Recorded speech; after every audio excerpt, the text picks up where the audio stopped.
Une fois de plus, bonjour et bienvenue à toutes et à tous. Nous sommes système séance de partage d'expérience. Nous allons lancer un cycle d'action complet du mouvement pour la vaccination à l'horizon 2032. Et à titre de rappel, c'est notre premier exercice du mouvement, c'est-à-dire l'analyse des situations, qui a commencé lundi dernier et va continuer jusqu'au 15 avril 2022. Donc, c'est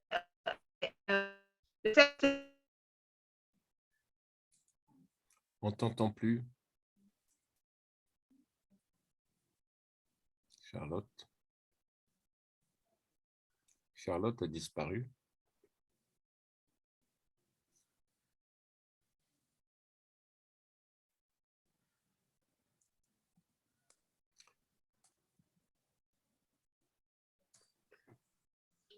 Vraiment, je vous demande pardon, j'ai perdu ma connexion Internet, mais j'espère que, et ça arrive très souvent ces jours-ci, on a des gros soucis Internet dans ma zone. OK, donc je pense qu'on va revenir. J'étais en train de parler de l'objectif pour cette semaine qui était de terminer la première ébauche de l'analyse des situations.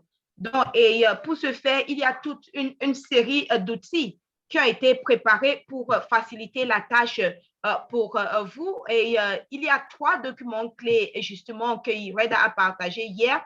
C'est vous montrer, surtout si vous travaillez, si votre situation, votre défi a à voir avec les enfants zéro dose, les communautés zéro dose, a à voir avec la vaccination COVID, l'impact de la pandémie de COVID-19 sur la vaccination de routine et aussi sur l'engagement et la demande. Je vous encourage de jeter un coup d'œil et de télécharger ces 3 outils. Comme ces outils vous serez très, très utiles. Je partage rapidement le lien dans le chat. Et aussi, ces outils sont aussi disponibles sur Telegram, dont je partage aussi le lien dans le chat. Maintenant, il y a aussi cette vidéo que Red a préparée pour faciliter. Certaines personnes ont dit qu'ils ne connaissent pas à quoi ressemble une analyse de situation. Tout à l'heure, j'ai partagé le lien dans le chat. Là, vous pouvez avoir des vidéos que Red a préparées pour vous permettre, pour expliquer étape par étape ce qui est attendu de vous par rapport à votre analyse des situations, comment vous pouvez bien utiliser le modèle. Je viens aussi de partager le lien dans le chat. Et comme d'habitude, nous avons le docteur François Gaz avec nous dans la salle qui est là pour nous guider, pour nous diriger dans l'analyse de situation. Mais une chose que nous devons retenir, c'est que lorsque nous devons faire l'analyse de situation, nous devons nous focaliser, travailler avec des données et des sources de données que nous avons. Donc, je ne vais pas élaborer tout ceci maintenant, mais je vais plutôt inviter François à le faire, à dire pourquoi il est important de creuser et de creuser pour déceler la véritable cause du problème dont on fait face. OK, donc François, à vous, pendant que j'essaye de résoudre mon problème de connexion Internet, peut-être en me connectant à partir d'un autre appareil. François, à vous. Merci, Charlotte. Je suis sûr que vous êtes, c'est évident pour vous que quand on a le premier cause, c'est d'avoir on a un défi et vous avez tous des défis à réaliser face à vos objectifs de couverture vaccinale, de réduction de taux d'abandon, d'atteindre les difficiles à atteindre, d'être sûr que les stratégies avancées sont exécutées. Il y a toujours des problèmes. Mais l'analyse de situation, si elle est bien faite, vous permet de cerner mieux le problème avec les données que vous avez. Et il est toujours important de savoir, de répondre à la description. Le premier exemple, c'est surtout de définir bien votre défi. Si il y a je donne un exemple, s'il y a des populations qui sont difficiles à atteindre, qui sont, d'après vous, la cause d'une couverture qui n'est pas assez élevée, quelle est la taille? Combien de population, quelle proportion de population n'est vraiment pas atteinte? Est-ce que c'est 10%? Est-ce que c'est 20%? Ça vous donne un petit peu le poids du problème. Et si vous n'avez pas l'information, essayez de la trouver. Alors, ce n'est pas des grandes études, c'est d'essayer de trouver l'information qui est à votre disposition. Vous avez un DHS AM2, vous avez un système d'information, vous avez les connaissances locales, vous avez des chiffres de population, donc vous êtes peut-être capable d'identifier que ces zones où il y a des populations très compliquées à atteindre, à 100 km, avec des ponts, des rivières, etc., représentent 10% de votre problème, de la problématique. Et ça, c'est important. Donc, c'est vrai pour tout défi que vous devez relever, essayez de répondre à la question combien ou quel est le poids du problème face à votre couverture vaccinale. Si vous avez des abandons, et là c'est facile parce que les chiffres parlent d'eux-mêmes, est-ce que vous avez 10 ou 20% de taux d'abandon? Et puis, est-ce qu'il y a une concentration de ces abandons, par exemple, dans une zone particulière? Est-ce que c'est un vrai taux d'abandon ou c'est un taux d'abandon fictif parce que les mères se vaccinent ailleurs? Mais le centre de santé a l'air d'avoir un gros taux d'abandon. Ils font la première dose est faite là, et puis les 2, 3e doses sont faites ailleurs. C'est souvent fréquent en ville. Et donc, c'est important de cerner au mieux une fois que vous avez répondu où. Et s'il y a une concentration, ça veut dire que c'est là que si vous mettez les efforts, vous aurez le plus de résultats et d'impact de vos efforts. Le deuxième point dans cette analyse de situation, est-ce que vous savez quel est le profil des mères qui sont victimes de ce problème et pourquoi? Et c'est là où on rentre un peu dans la cause du défi et qui permet peut-être de trouver une bonne solution. Alors, première étape, c'est vraiment d'être sûr que vous avez bien défini le défi que vous devez relever. Et la deuxième étape, c'est de rentrer dans les causes de ce défi. Donc, je vous donne à vous la parole pour écouter un défi et la suite et toute votre analyse de situation sans vous perdre dans des études qui vont durer du temps. Essayez de le faire avec les informations que vous avez sur place en priorité. Merci à toi, Charlotte. Merci beaucoup, François. Vous avez écouté les signes et les directives que François vient de partager avec nous. Je vais vous inviter maintenant à lever la main. Si vous voulez partager, surtout si vous avez commencé à travailler, si vous avez déjà rédigé votre analyse de situation, allez-y, levez la main pour partager votre expérience avec nous. Et je vois, il y a notre confrère aussi, Inombulu, qui a la main levée, mais je ne pense pas qu'il peut nous entendre parce que le son n'est pas activé. Donc, j'espère que il peut voir l'écran pour voir comment activer le son sur son appareil. Mais allez-y, levez la main si vous voulez partager votre analyse de situation avec nous aujourd'hui. Et vous allez recevoir le tour. Et je pense que Reda nous a rejoint et il a partagé le lien vers les différentes vidéos tutoriels pour l'analyse des exemples concrets d'analyse de situation qui ont déjà été réalisés. Donc, je vois que toujours, allez-y, levez votre main si vous avez présenté l'opportunité que présente cette séance de partage d'expérience et que vous pouvez parler de votre défi et parler de votre analyse de situation et recevoir le retour instantané des pairs et des collègues, des confrères, des consoeurs, et aussi le retour de bénéficier et profiter de l'expertise, de l'expérience du docteur François Gaz. Donc, et si, OK. Allô, Charlotte? Oui, Reda? OK, oui, je n'étais pas sûr si tu m'entendais. Juste pour, en fait, j'essaie de parler. Je crois que ça ne passait pas. Donc, bonjour à toutes et à tous et bonjour à François. Je vous souhaite, donc, j'écoute avec attention cette séance.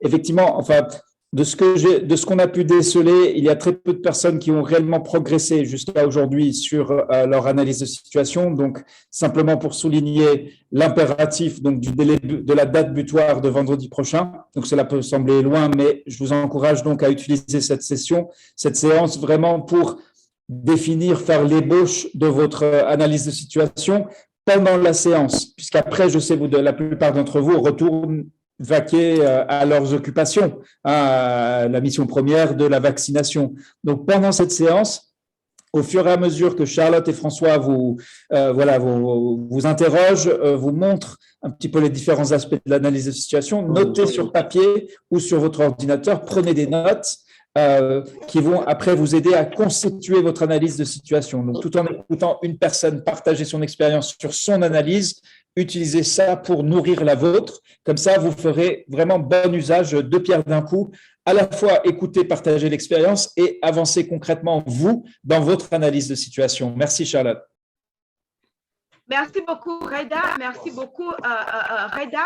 Et si vous avez bien écouté, je vous attends simplement. Levez votre main, s'il vous plaît. OK, je vois, il y a Herman Yao qui a son micro activé. Bonjour, Herman. Okay. Ah, je vois Herman vient de couper son micro. Je ne sais pas si il avait activé le micro de manière accidentelle. Alors, moi, je peux aller regarder qui sont les personnes qui sont à 100% dans leur tableau de bord, sachant qu'on a choisi les minutes. Je vois maintenant qu'il y a plusieurs personnes qui viennent activer leur micro. Je vais d'abord prendre... Nous allons d'abord écouter Issa Tassembindo parce que c'est le premier à lever la main et à activer son micro. Donc, Issa, allez-y, s'il vous plaît, commencez d'abord à vous présenter et partager votre situation avec nous. Merci, madame. Bonjour. Oui, moi, je me nomme Issa Tassembindo, je suis infirmier. J'étais préalablement, il y a quelques mois, chargé de la vaccination au district sanitaire d'un district au Burkina Faso. Et présentement, je suis en stage à l'École nationale de santé publique. Voilà. Et pour la vaccination, nous constatons effectivement qu'il y a beaucoup de défis.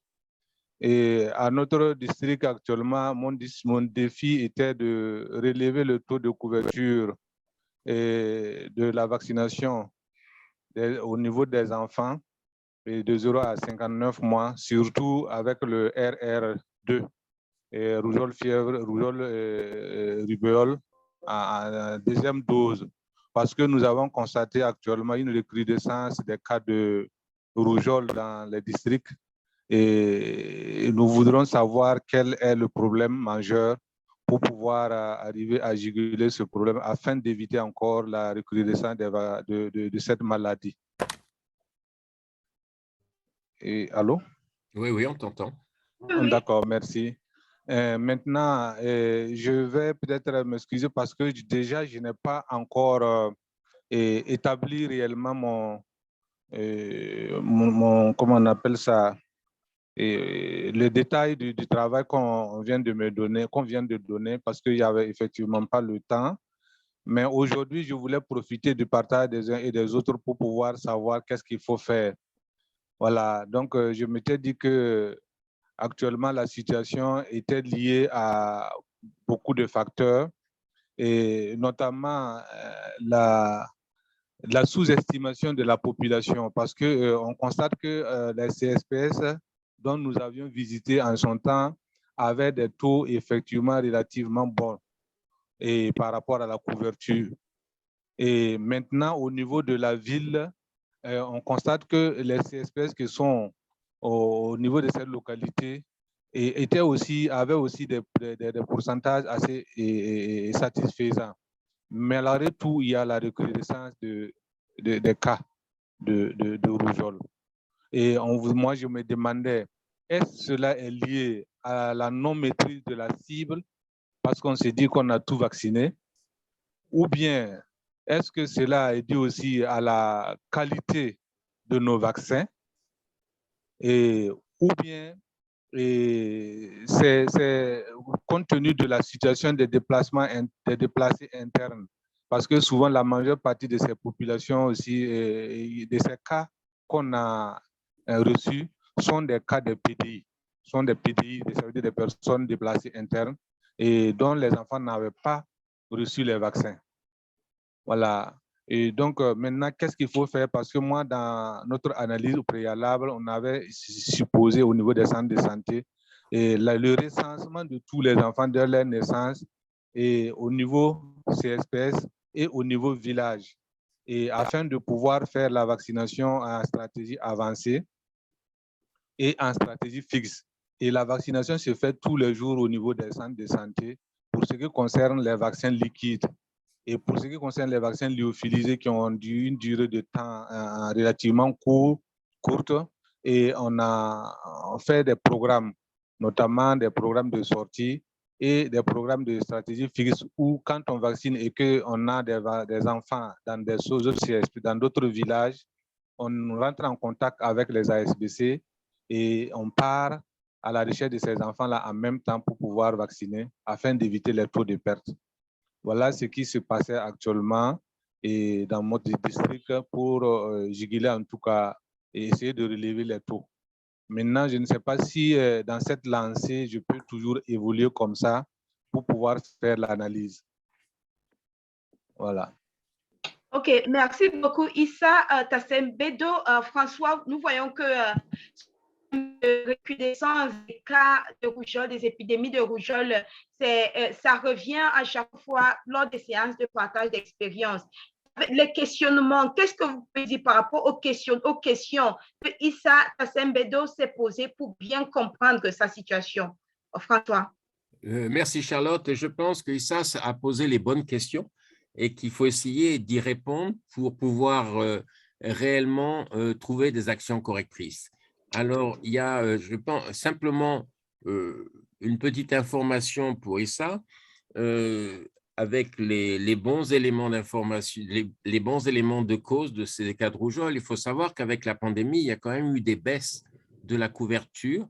Il y a eu une baisse des activités parce qu'il y a eu une priorité allouée à la réaction à la pandémie. Il y a toutes les activités qui ont été liées. Donc, en fait, les actions, les programmes, les sorties ont sûrement un peu baissé. En fait, la problématique, c'est qu'on a des cas de rougeole quand on a beaucoup de susceptibles.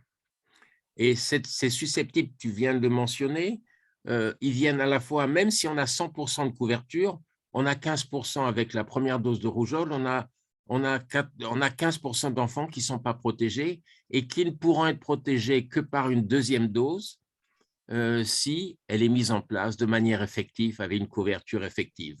Et ces 15%, ben, ils s'accumulent chaque année. Donc, ça, c'est le premier pourcent. Et en même temps, tu as soulevé un très bon point qu'il faut vérifier dans les causes. Est-ce que la couverture rapportée est exacte? Il y a des problèmes de dénominateur, de population et qui affectent un peu tous les pays. Donc, il faut faire attention, tu dis, aux couvertures rapportées et peut-être trouver les causes pourquoi la couverture rapportée est peut-être surestimée, ce qui veut dire qu'il y a des enfants, en plus des 15%, qui sont susceptibles. Ton problématique, comme dit Charlotte, arrive dans tous les pays. Il y a en général des campagnes tous les 3 ou 4 ans, mais peut-être que cette fois-ci, la campagne aurait dû être rapprochée pour prévenir cette épidémie. Le pays aurait dû la faire peut-être 1 an plus tôt en raison de l'accumulation de susceptibles. Maintenant, donc, la cause de la non-couverture, tu as soulevé un certain nombre de points. C'est vrai que la qualité du vaccin est un point important, mais je sais que le Burkina Faso a un bon programme en général, à la fois de couverture, de qualité des vaccins. J'ai vu des études qui montrent que le Burkina fait bien.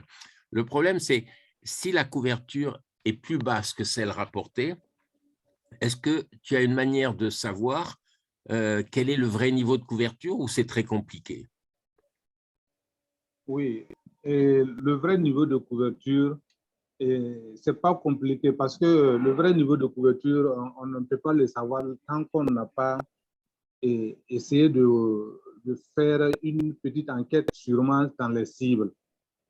Parce que les données reçues au niveau district, ce sont les données rapportées par tous les vaccinateurs au niveau des CSPS à qui nous portons confiance toujours.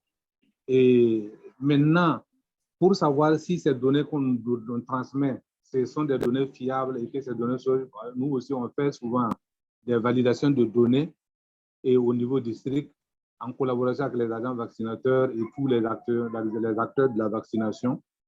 Et si après tout cela, on constate qu'il y a toujours eu des failles, c'est qu'il faut peut-être entrer dans la population et faire des vérifications. Et c'est peut-être ça qui est un peu difficile à savoir. Voilà pourquoi je mets l'hypothèse, est-ce que notre cible est réellement connue? Est-ce la cible réelle là? Est-ce que nous la connaissons? C'est une très bonne question.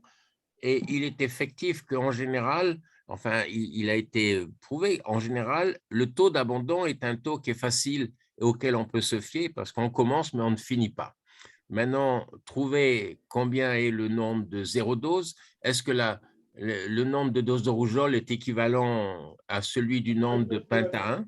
Ça va venir un peu d'une analyse des données rapportées et qui permet déjà disons, d'avoir un petit peu une idée. Ensuite, le problème, c'est peut-être programmatiquement, est-ce que le programme marche comme prévu, les stratégies avancées se font, et ça, on a les données avec votre système d'information, est-ce que se font partout? Est-ce que les couvertures vaccinales sont un peu plus basses quelque part? C'est une information que peut-être quand on est sur place, on connaît les risques d'avoir une couverture plus basse. Tu as mentionné les déplacés. Est-ce qu'ils sont partout? Est-ce qu'ils sont dans certaines zones ou pas? Et est-ce que c'est vraiment les cas de rougeole sont des cas liés à des personnes déplacées qui viennent d'arriver pour tout ce qu'on entend dans la problématique aujourd'hui au Burkina Faso? Bon, donc, il faut essayer de trouver, mais sans se perdre dans des études, mais s'il y a des études rapides pour aller voir des communautés où il y a eu des cas de rougeole, est-ce que dans cette communauté, en faisant des études rapides, en voyant les communautés, on se rend compte qu'elles sont peu visitées, peu fréquemment, est-ce qu'on trouve des enfants jamais vaccinés? Et bien sûr, ton autre problème qui est important reste de monter la couverture en deuxième dose de rougeole. Pourquoi elle est basse? C'est des questions qu'il va falloir se poser et comment on le résoudre. Merci à toi. Okay. Et aux autres, peut-être qu'il faudrait demander un peu à ceux qui sont à l'écoute, qu'est-ce qu'ils pensent de la problématique? Est-ce qu'elle est claire? Qu'est-ce qu'ils feraient? Est-ce qu'ils ont des questions à poser? OK. En tout cas, je Effectivement, laisse.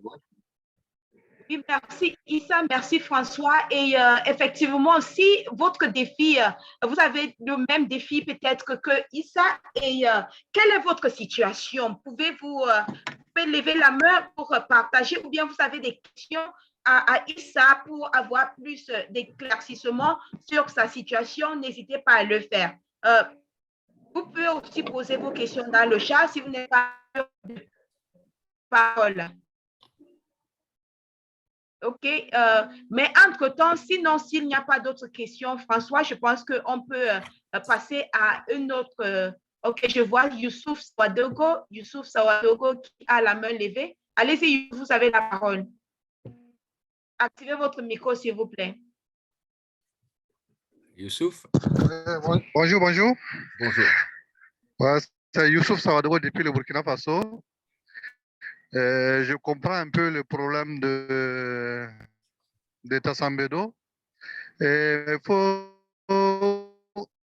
reconnaître qu'au niveau du pays, cette année, je crois que avec l'appui de notre ONG, on doit appuyer les ministères de la Santé pour organiser une enquête de couverture vaccinale.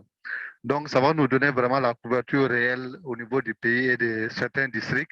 Et ces données pourront montrer que les couvertures administratives. Ah, on t'a perdu. Oui, effectivement. C'est une très bonne idée de recherche de la taille du problème entre données rapportées et données exactes. Une enquête de couverture, comme soulevé, est une excellente, mais ça va prendre un petit peu de temps. Mais c'est effectivement une solution pour mieux comprendre la situation réelle. OK. Et je pense qu'on peut écouter Faya Oliano, en espérant que Youssouf pourrait venir pour aller jusqu'au bout de sa réflexion. Allez-y, Faya Dumbo Oliano, et n'oubliez pas d'abord de vous présenter, s'il vous plaît. Oui, bonjour à tous. Bonjour Charlotte et Reda. C'est Faya Dumbo Oliano. Je suis chargé FDC à la direction préfectorale de la santé de Dinguiraye, c'est en Guinée-Conakry. Alors, je suis un ancien scolaire Bon, je veux partager l'expérience sur mon défi. Et cette fois-ci, mon défi traite sur la faible demande des vaccins. En fait, je suis à Dinguiraye depuis quelques années, la période avant Ebola, c'est-à-dire avant 2014. J'ai remarqué là, il y avait des vaccinations.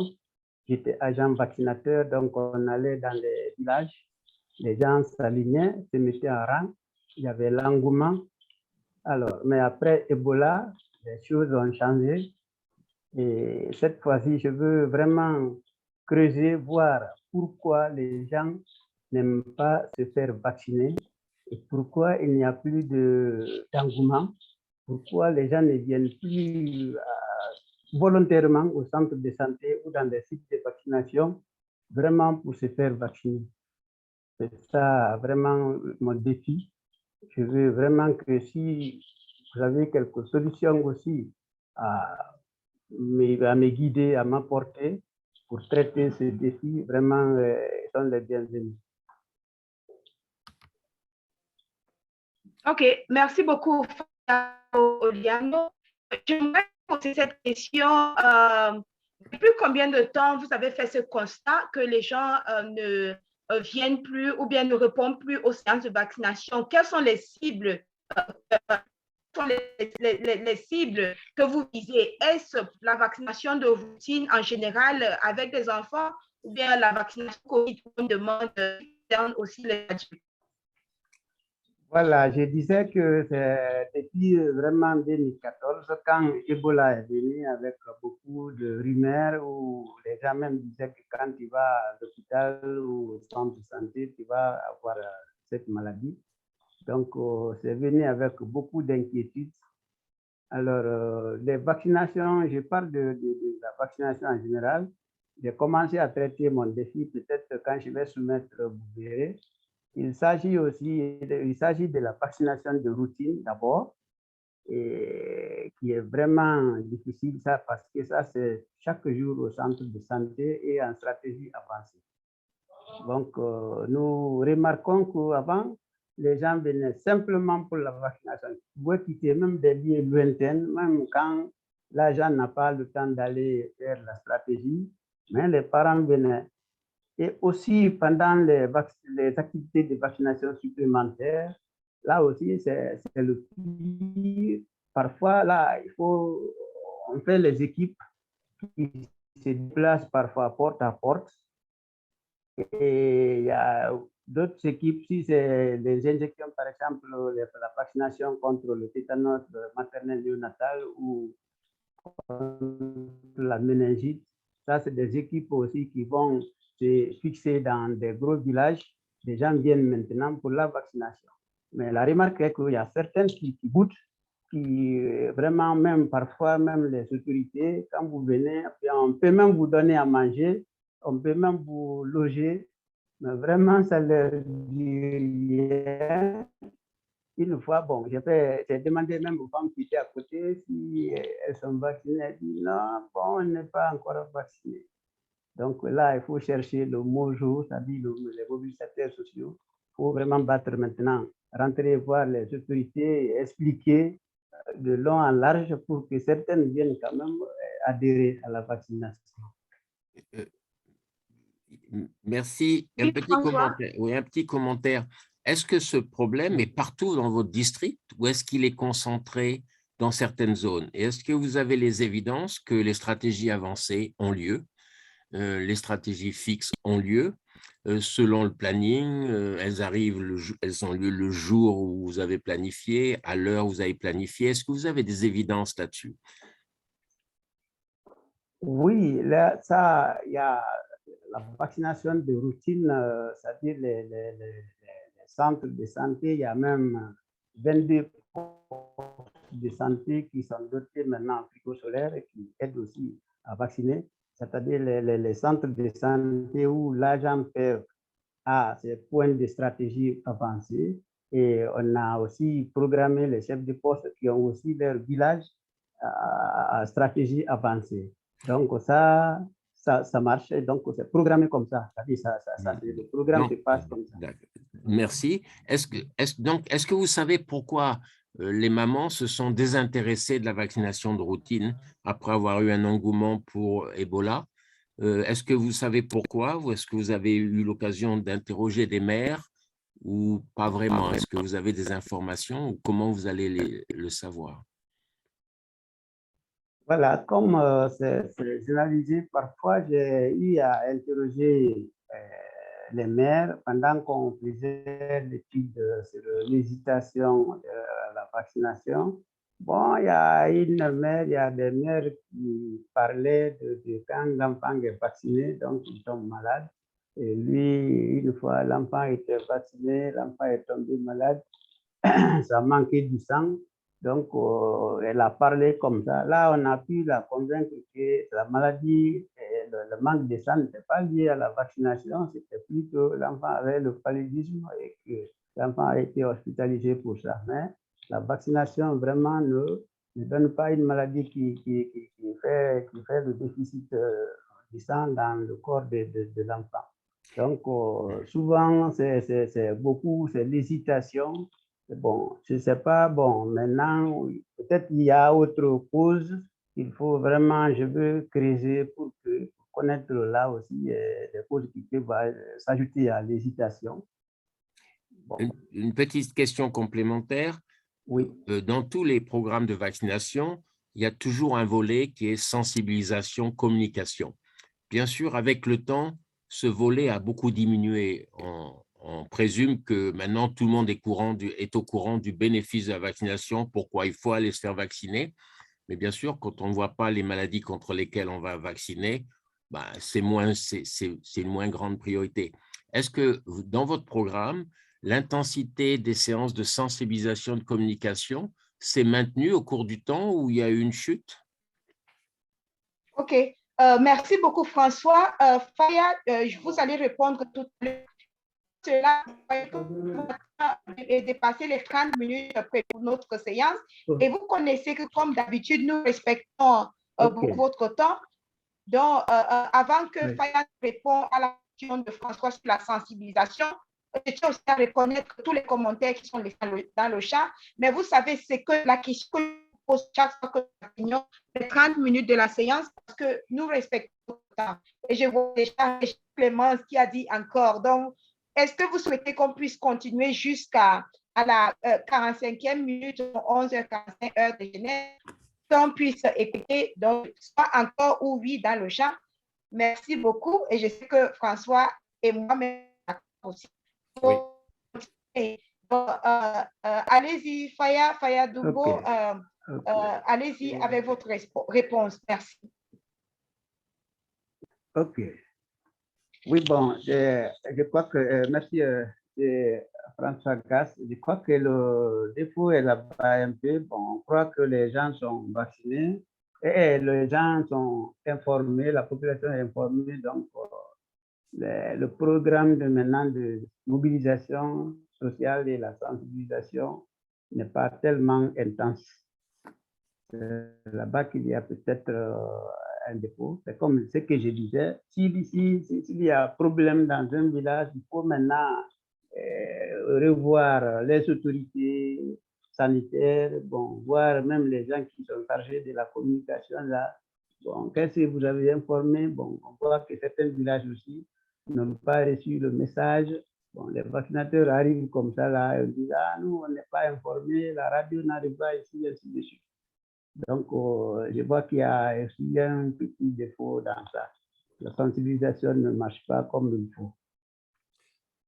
Merci. Donc, vous avez commencé à ébaucher les causes et il faut essayer de trouver les 1, 2 ou 3 causes principales dans votre défi, la définition de votre défi en fonction des informations que vous avez ou d'une petite information complémentaire.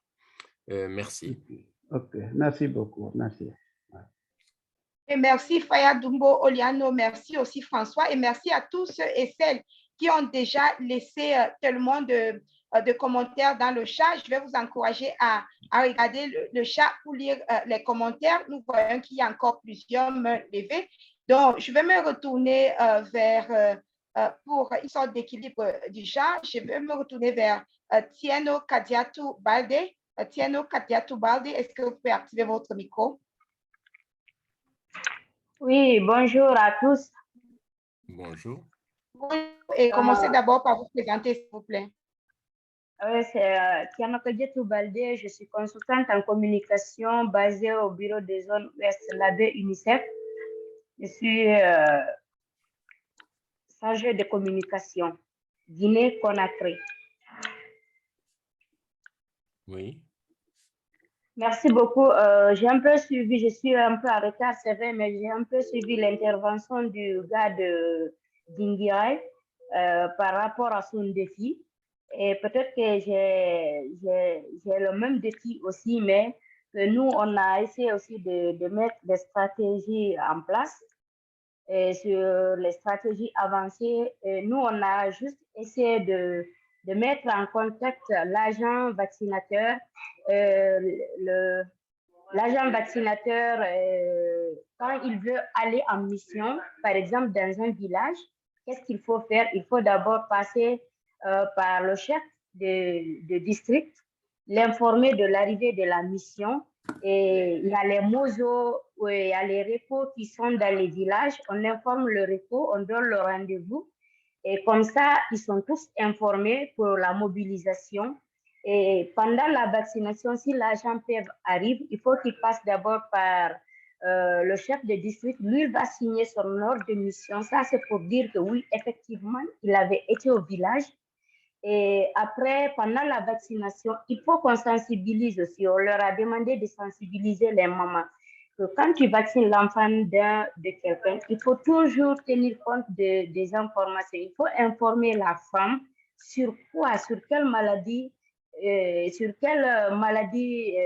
on vaccine l'enfant, sur quelle maladie on vaccine, sur quel vaccin de prévention on vaccine l'enfant. La maman est informée. Et informer à la maman les cas de MAPI. Par exemple, l'enfant peut avoir la fièvre.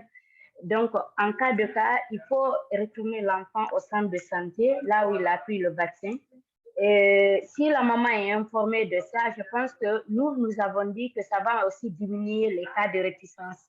Et nous avons constaté que les agents vaccinateurs, une fois sur le terrain, ils ne font que vacciner et partir. Donc ça peut décourager les parents. C'est pourquoi on a demandé aux agents vaccinateurs, au lieu de compter toujours sur les mosos, qu'eux-mêmes ils sensibilisent. Ils informent aux parents pourquoi on vaccine leurs enfants. Ou bien informer les femmes enceintes pourquoi on leur vaccine. S'ils sont informés de pourquoi on le fait, comme ça va faciliter la tâche. Merci. Merci beaucoup.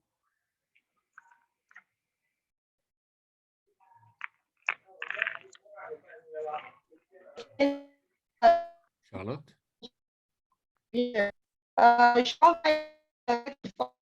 Ouh là là. Ça ne marche pas, Charlotte. Allô? Il y a une intervention. Charlotte, on ne t'entend plus. Désolée, François.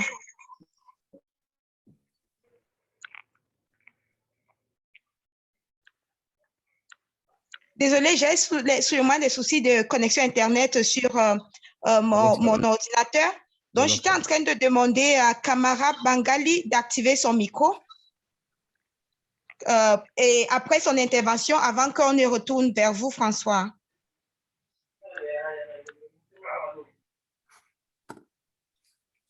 Donc, Kamara Bangali, votre main est levée. Sinon, on va prendre Jean-Étienne. Merci beaucoup, Charlotte, pour la parole. Bonjour à tout le monde. Et moi, c'est Dr Kamara Bangali. Et je suis en Guinée-Conakry. Et je pense le défi de Faya, on est dans un même pays. Et je suis un peu étonné par rapport à ces réticences dans certains endroits. Et je veux remonter l'historique de la vaccination en Guinée. Je pense avant la maladie à virus Ebola, il y avait beaucoup de réticences. Mais après, au moment de la maladie, il y a eu beaucoup de stratégies qui étaient mises en place en Guinée, telles que la mise en place des AC, des relais communautaires dans les districts. Et à chaque district, il y avait des AC et les relais communautaires qui sont choisis dans leur secteur et qui ont la confiance de leur communauté. Ils sensibilisent dans leur communauté dans le cadre de la vaccination, dans le cadre de la santé. Ensuite, les leaders communautaires ont été impliqués dans toutes les activités de la santé, telles que la vaccination. Et je voulais savoir quelle est la cause à Dingraï. Est-ce que les mêmes stratégies ont été appliquées à Dingraï? Si c'est le cas, je suis un peu étonné. Dans les autres, j'ai eu la chance de fréquenter plusieurs régions de la Guinée et plusieurs préfectures. J'ai fait la préfecture de la région de Boké, la préfecture de Boké. J'ai fait la forêt, telle que j'ai fait Bila et j'ai fait Kouroukaria. Mais bon, voir que les gens ne viennent pas pour la vaccination, je suis un peu étonné. Je voudrais savoir, si ce n'est pas le cas, c'est d'organiser les trucs de mentorat dans les communautés. Parce que c'est des pratiques qu'on faisait, les mentorats communautaires, partir sensibiliser dans les communautés, expliquer l'importance de la vaccination aux leaders communautaires, aux mamans, aux parents, et ensuite faire les réunions communautaires dans les communautés, là où il y a beaucoup de réticences.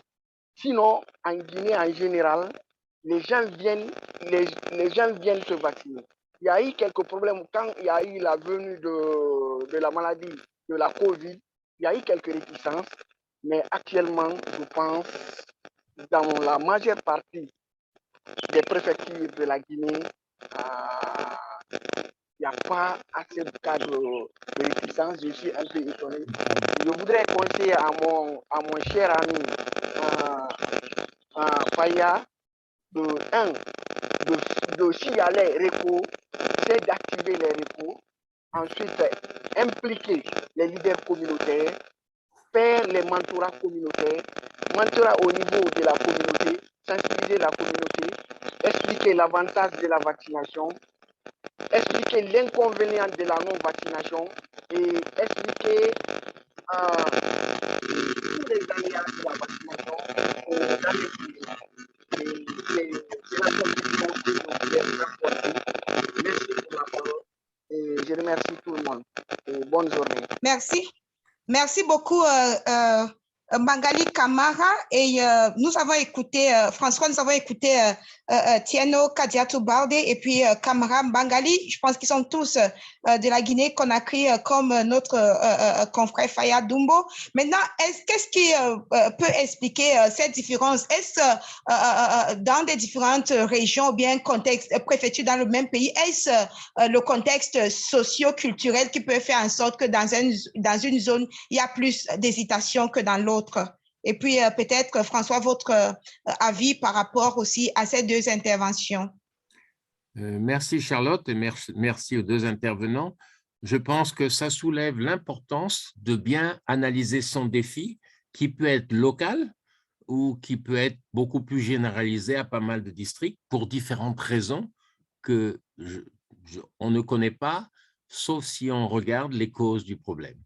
Et on a peut-être vu que l'intensité de la communication, la sensibilisation avait beaucoup baissé et que donc il y avait un manque d'intérêt, parfois des réticences parce qu'un enfant est malade, on croit que c'est le vaccin alors que c'est la malaria.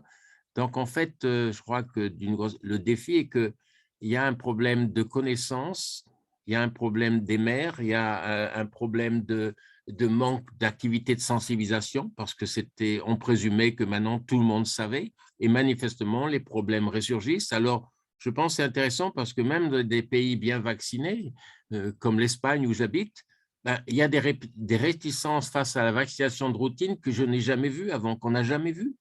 Et bien sûr, c'est un ensemble de facteurs. Vous avez eu Ebola, il y a la pandémie, il y a le Covid, il y a tous les réseaux sociaux. Il y a quand même des facteurs d'environnement différents aujourd'hui.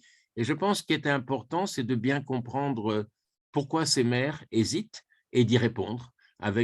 Mais alors, on a eu déjà un ébauche de solutions, ce n'est pas l'objectif aujourd'hui. L'objectif aujourd'hui, c'est de comprendre au mieux votre défi, la taille du défi, là où il est localisé, qui sont ces maires et pourquoi ces maires hésitent ou ne pas vacciner.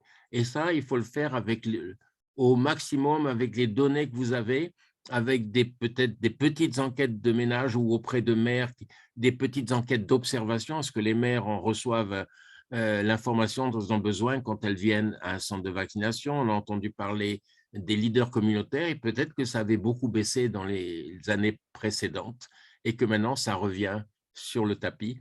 Donc, essayez de comprendre les causes avec ce qui est le plus facile pour vous, mais d'être très précis sur on a dit les 5 pourquoi et de faire peut-être des mini-études. Attention, une enquête, c'est l'idéal pour toucher la vérité des données rapportées, mais quelquefois, ça prend du temps et ça ne vient pas. Et en attendant, il faut comprendre ce qu'on peut faire, la cause du problème et comment on peut y réagir. Merci à vous tous et à toi, Charlotte. Merci beaucoup, François. Moi, je pense que c'est une belle manière de clôturer cette séance de partage d'expérience pour aujourd'hui parce que nous devons actuellement ouvrir la salle pour la séance de partage d'expérience pour les anglophones. Mais déjà, merci à tous et à toutes les intervenants de cette séance qui ont partagé leurs défis, leur expérience et leur analyse de situation avec nous. Merci à François pour ces questions, ces consignes qui permettent de mieux élucider la situation. Et à tous ceux et celles qui ont partagé des commentaires dans le chat, n'oubliez pas, nous avons partagé les liens dans le chat. Il y a des vidéos que nous avons préparées pour vous montrer comment bien élaborer, réaliser votre analyse des situations. Et lorsque vous accédez dans votre tableau de bord, je l'ai partagé dès le début, vous devez vous assurer que lorsque vous avez parcouru une tâche, vous avez cliqué sur le bouton « J'ai compris ». Donc, pour marquer votre progrès, comme ça, vous n'allez pas recevoir des messages venant de nous comme quoi vous n'êtes pas actif sur votre espace d'apprentissage personnel. Donc, une fois de plus, merci. Si vous avez des soucis techniques, rendez-vous demain à 12h de Genève pour notre dernière séance de soutien technique pour cette semaine. Et rendez-vous aussi lundi prochain pour l'Assemblée générale pour la semaine 2 de cet exercice d'analyse de situation. Donc, merci à toutes et à tous. Et n'oubliez pas de laisser vos commentaires sur Telegram pour nous dire comment vous avez trouvé cette séance, si cette séance vous a aidé et pourquoi les autres devront y participer. Donc, une fois de plus, merci. Vous pouvez activer votre micro. Je vais inviter tout le monde à essayer de le faire. Comme ça, ensemble, on va applaudir.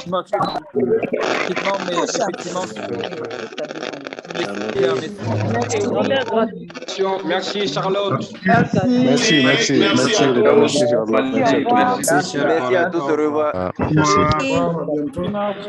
Charlotte. Merci à tout le monde. Merci à tous. On part à décembre. Merci beaucoup. Merci Charlotte. Merci beaucoup. Charlotte. Merci à tout le monde. Merci à tout le monde. En tout cas, c'était. On a téléphone, il n'y a pas de monde. On fait les sauts. On fait les sauts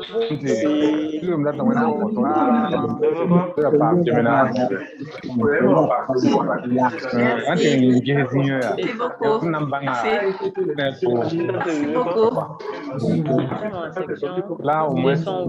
Bon, on va t'arranger. D'accord. Si. Maintenant, au téléphone, c'est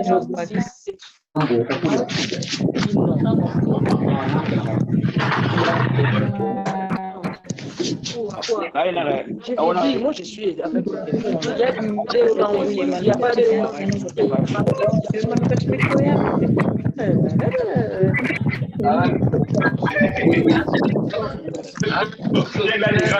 est au